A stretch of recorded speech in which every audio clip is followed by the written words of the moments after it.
কোন গোপনে মন ভেসেছে ধারাবাহিকে দেখেছিলাম আমরা শ্যামলী, অনিকেত, রোহিণী মন্দারে খোঁজে এমব্যাসিতে গেছে, সেখানে কোনো খোঁজ পায়নি।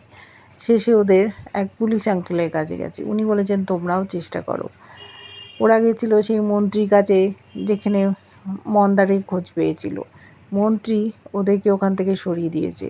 সুলতানপুরে চলে গেছে রঘু, দেখতে মন্দারের মতো। সেখানে হানা দিয়েছে শ্যামলী, অনিকেত, রোহিণী, প্রিয়া, প্রতিম, সুলতা, কিন্তু খোঁজ পাচ্ছে না।